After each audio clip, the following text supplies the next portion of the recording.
Tout commence ici, Castelnaudary. Une petite ville tranquille du sud de la France.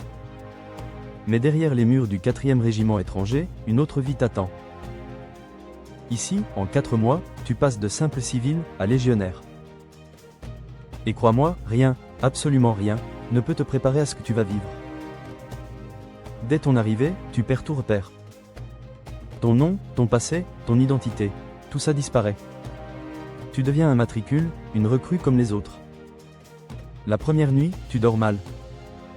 Pas à cause du lit métallique ou du froid, mais parce que tu sais que demain, plus rien ne sera pareil. Et le lendemain, tu comprends. Réveil brutal à 5 heures. Les cadres entrent dans la chambrée en hurlant. Tu n'as même pas le temps de réfléchir, tu te retrouves dehors, en rang, encore à moitié endormi. Un camarade a mis son pantalon de travers dans la précipitation. Résultat, punition collective, 50 pompes dans la boue. À la Légion, une seule erreur, et tout le groupe paye. Chaque seconde compte. 2 minutes pour être habillé, ton lit tiré au carré, tes affaires impeccables. Un jour, une simple chaussette oubliée sous un lit a coûté 50 pompes à toute la section. Tu comprends vite, ici, tu ne vis pas pour toi, tu vis pour ne pas pénaliser les autres. Puis vient l'entraînement physique. Les pompes jusqu'à ce que tes bras lâchent. Les tractions, les courses, les sacs de sable à porter. Un jour, l'instructeur fait vider vos sacs. Vous pensiez marcher avec 15 kilos? Mauvaise surprise. Il les remplit de cailloux ramassés dans la cour, et vous repartez pour 10 km.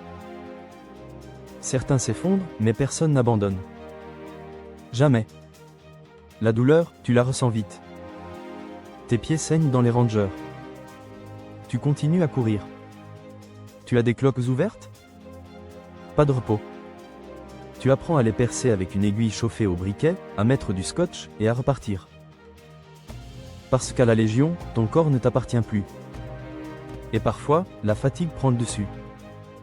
Pendant une marche de nuit, un camarade s'est littéralement endormi en marchant. Il est tombé dans un fossé, le sac par-dessus lui. Le peloton a dû s'arrêter, faire demi-tour, et porter ses affaires à tour de rôle. Résultat, 2 heures de marche supplémentaires. Et pourtant, personne ne l'a laissé derrière. Même les repas deviennent des épreuves. Silence total dans le réfectoire. 10 minutes chrono pour manger. Une fois, un jeune a levé la tête de son assiette. Mauvais réflexe. Il a fini à faire des pompes dans le couloir, plateau à la main, pendant que les autres continuaient leur repas. Tu avales vite, tu avales tout, sans un mot. Et tu comprends, ici, même manger est une leçon de discipline. Petit à petit, tu changes. Tes gestes deviennent plus précis.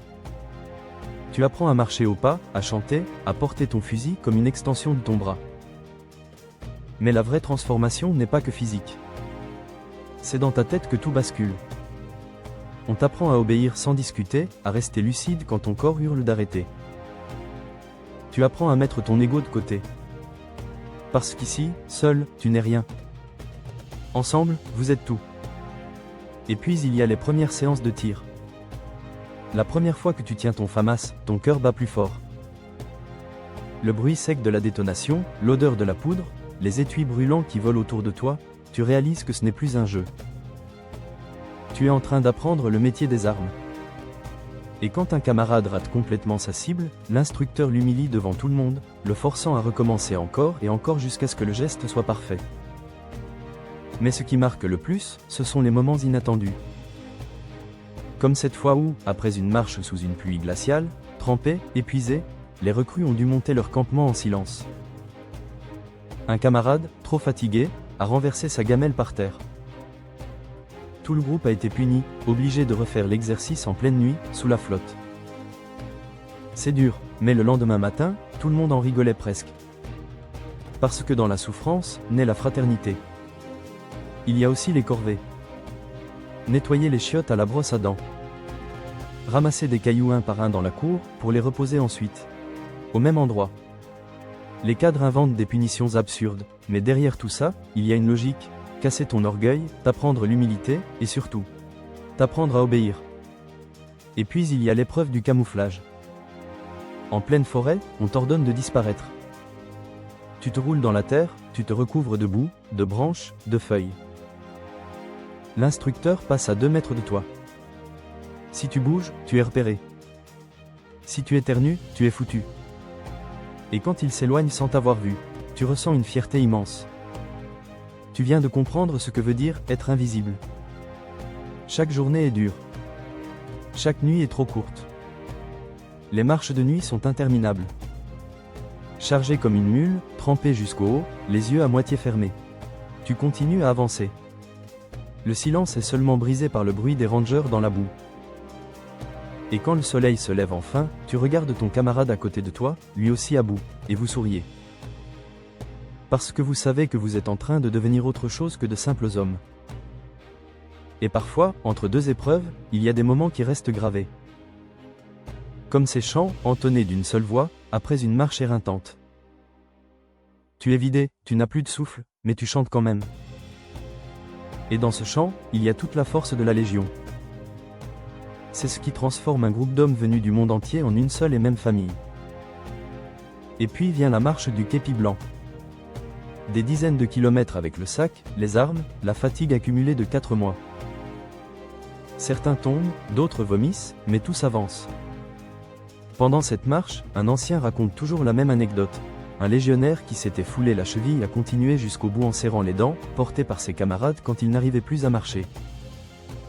Parce que dans la Légion, on ne laisse jamais un frère derrière. Au bout du chemin, il y a ce moment unique, la remise du képi blanc. Quand on pose ce képi sur ta tête, tu comprends enfin. Tu comprends pourquoi on t'a cassé. Pourquoi on t'a humilié, puni, épuisé, poussé au bord de la rupture.